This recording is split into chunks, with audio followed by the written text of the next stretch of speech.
شاہد حسن صدیقی صاحب، سر یہ بتائیے گا معیشت کی صورتحال بہتر ہوگی آنے والے وقتوں میں؟ ابھی تو خیر لوگ عید کی خوشیوں میں مصروف ہیں، نہیں دیکھتے کہ جناب ملک کے حالات کس طرح کے ہیں، لیکن آنے والے دنوں میں کیا ہونے جا رہا ہے؟ پاکستان کے حالات مزید بگڑیں گے یا بہتری کی امید ہو سکتی ہے؟ یہ پہلے میں آپ سے بتا دوں کہ اس وقت پاکستان کو اپنی تاریخ کے کم سے کم 6 خطرناک خوفناک خطرات کا سامنا ہے۔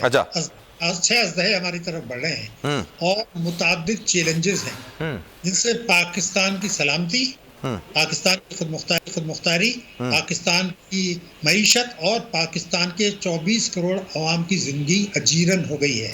چونکہ آپ مہنگائی کی بات کی تو میں بتا دوں کہ یہ تو آپ نے متوسط طبقے کی بات کی ہے۔ غریب وہ ہے جس کو 2 وقت کی روٹی میسر نہیں ہے، جو اپنے بچوں کا علاج نہیں کرا سکتا، جو بچوں کو سرکاری اسکول سے جہاں مفت تعلیم تھی اٹھا کر وہ کہہ رہا ہے تم چائلڈ لیبر کرو، اور وہ ملک کے مستقبل سے مایوس ہے، اپنے مستقبل سے مایوس ہے، اپنے بچوں کے مستقبل سے مایوس ہے، اور وہ مایوس ہو کے ملک سے لا تعلق ہو کے بیٹھ گیا ہے، جو پاکستان کی سلامتی کے لیے خطرہ ہے۔ یعنی عوام تو یہ تباہ ہو ہی رہے ہیں۔ تو یہ تو میں نے مہنگائی کا آپ کو مختصراً بتا دیا، مگر میں پھر کہہ رہا ہوں کہ 6 خوفناک ازدہے ہماری طرف بڑھ رہے ہیں، اور ہمارے ملک کی بدقسمتی یہ ہے کہ ہماری قوم پوری بحیثیت مجموعی سب آ جاتے ہیں اس میں، وہ ان خطرات اور ان چیلنجز کا ادراک کرنے کے بجائے آئینی جھگڑوں میں اور سیاسی جھگڑوں میں الجھ گئے ہیں۔ اور حالانکہ عام آدمی کو یہ بات پتہ ہے کہ ان حالات میں جب بھی الیکشن ہوں گے وہ نفرت کی بنیاد پر ہوں گے، وہ جو ہے وہ الزام تراشی کی بنیاد پر ہوں گے، اور جیسے آپ نے بالکل صحیح کہا کوئی پارٹی اصلاحات کی طرف نہیں جائے گی، اس طرف توجہ ہی نہیں ہے۔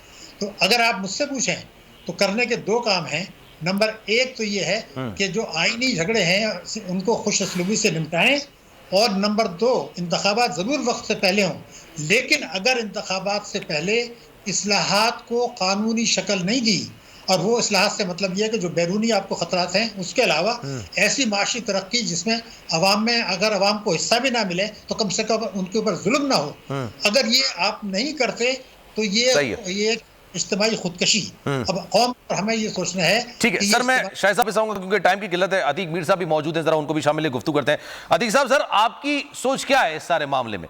آنے والا وقت پاکستان کے لیے کچھ بہتری کی امید لا سکتا ہے، نہیں لا سکتا؟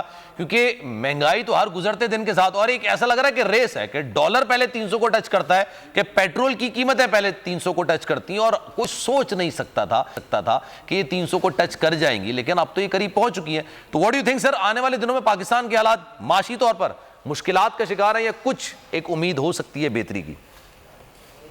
دیکھیں، میں نہیں جانتا کہ آنے والے دنوں میں کیا حالات ہوں گے، میں آج کے حالات کہ ہر گھر میں صرف ایک ہی سوچ ہے کا کھانا کیسی کھانا ہے، ہر گھر میں یہی سوچ ہے، علاج کروائیں تو کس طرح کروائیں، مدد مانگے تو کس سے مانگے۔ ابھی حال ہی میں دیکھیں جو بڑا ڈیزاسٹر ہوا، جس کو میں اکنامیکل کہتا ہوں کہ بہت ہی زیادہ جو مڈل کلاس تھا وہ لوور کلاس کا مددگار تھا، لوور کلاس جو ہے وہ اپنی مدد کے لیے مڈل کے پاس آتا، مڈل تباہ ہو گیا۔ تو مڈل کس سے کہے؟ جب مڈل تباہ ہو گیا، جب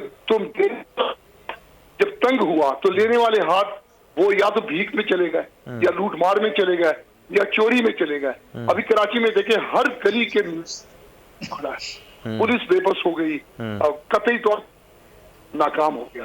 تو آنے والے دنوں میں تو سر آپ کی تاجر رہنما بھی ہے، سر میں آپ سے جاننا چاہوں گا، کیونکہ رمضان میں اکثر لوگ یہ بات کرتے ہیں کہ تاجر پورے سال کا کما لیتے ہیں یا کما لینا چاہیے، کیونکہ لوگ ظاہر سی بات ہے پورے سال شاپنگ نہیں کرتے، ایک ہی مہینہ ہوتا ہے جس میں لوگ اپنے لیے بچوں کے لیے خریداری کر لیتے ہیں۔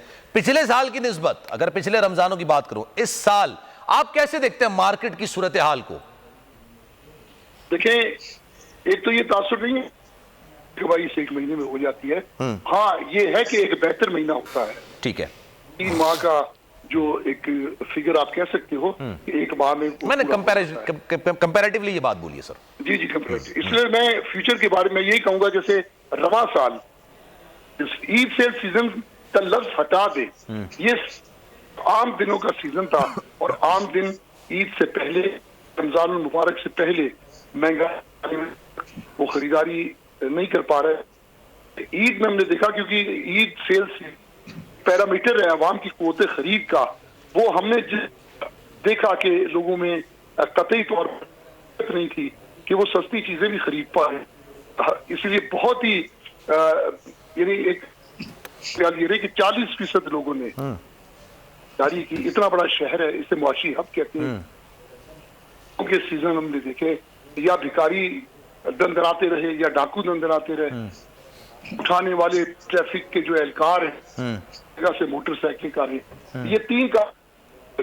باقی یہ سیزن عام دنوں کی طرح کی خریداری نہیں ہوئی. پچھلے سال جو پچھلا سال بھی ڈیزاسٹر کا سال تھا, بحران تھا, اس میں بھی جو پہلے 10 دن جو پہلے دنوں میں خرید و فروخت ہوئی, ٹھیک ہے کہ اتنی خرید و فروخت. سر میرے پاس 2 منٹ رہ گئے, اس لیے ہوائے نفس کی ہے حکمرانی, لٹیرا کر رہا ہے پاسبانی. بول نیوز کے مارکیٹنگ ہیڈ آکاش رام تاحال لاپتہ, تفتیشی ادارے جواب دینے سے قاصر. اہل خانہ پریشان, بیٹے کی جدائی میں ماں غم سے نڈھال. جو بچو ہندو پر آئے تھے جو کو پاکستانی,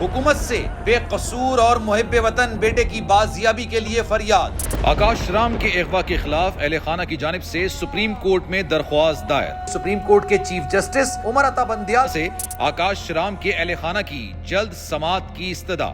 مشکل کی اس گھڑی میں عالمی میڈیا نے بھی اٹھائی آواز. CNN, آج تک, انڈیا ٹوڈے, ٹائمز ناؤ سمیت عالمی میڈیا نے آکاش رام کے اغوا کے خلاف دیا بول کا ساتھ. اف کیا ظلم ہے, بول انصاف کا منتظر.